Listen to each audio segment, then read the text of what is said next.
SPM sesiap, dokumen sudah lengkap, semangat memar.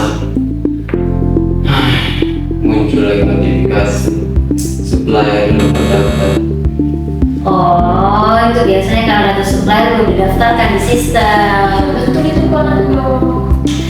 Jadi sebelum Satker itu mengajukan pembayaran melalui SPM, nah data suppliernya memang harus didaftarkan terlebih dahulu. Itu makanya penting buat memastikan proses pendaftaran data supplier itu sudah dilakukan dengan benar dan sesuai ketentuan yang terbaru atau belum. Tetapi sebenarnya pendaftaran data supplier itu merupakan sebuah proses pencatatan dan validasi data dari pihak ketiga yang nantinya akan menerima pembayaran dari APBN seperti itu, Mano. Kemudian kalau datanya sudah valid, nanti sistem akan menerbitkan yang namanya nomor register supplier (NRS). NRS ini nantinya akan menjadi identitas resmi supplier di dalam sistem tersebut.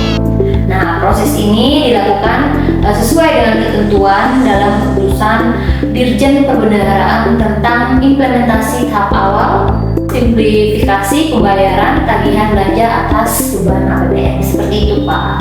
Nah, itu ada tujuannya. Jadi tujuannya itu supaya data supplier ini lebih akurat.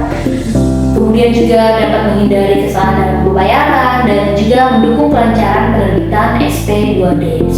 Oh iya Pak Nando, sebelum melakukan pendaftaran supplier, ada beberapa hal yang perlu diperhatikan. Pastikan dulu nama supplier sudah sesuai dengan nama pada rekening. Nah, ya, rekening bank. Terus kemudian ada NPWP yang digunakan harus valid dan sesuai dengan data yang terdaftar. Iya, betul itu. Selain itu, pastikan juga nomor rekening yang dimasukkan benar dan masih aktif. Karena kalau data yang tidak sesuai, sistem bisa menolak pendaftaran tersebut. Ya betul. Jadi nanti setelah data suppliernya itu diinput melalui aplikasi Sakti, data tersebut akan dikirimkan ke sistem SPAN untuk dilakukan proses validasi, Pak.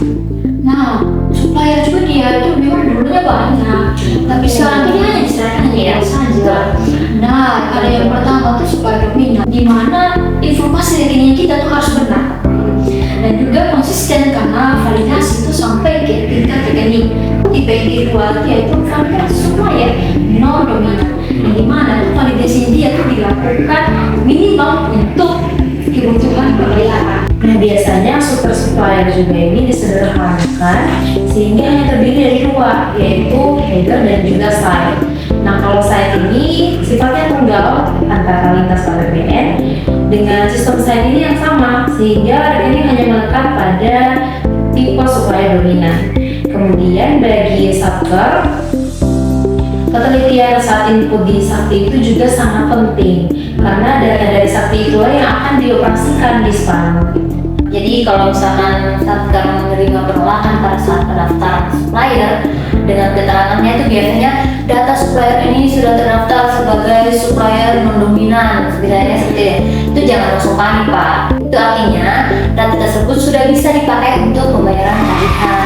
Itu yang perlu diperhatikan adalah dalam memilih NRS-nya pada saat mengajukan SPM seperti itu. Jadi harus benar-benar tepat sesuai data supplier yang terdaftar.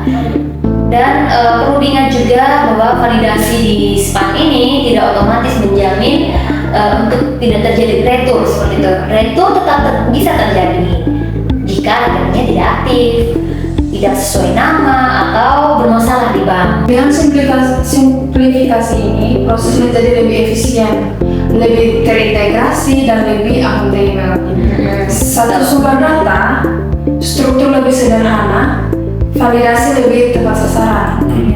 Pastikan input benar di Sakti, karena supplier terdaftar dengan baik. Berarti pembayaran berjalan lebih lancar.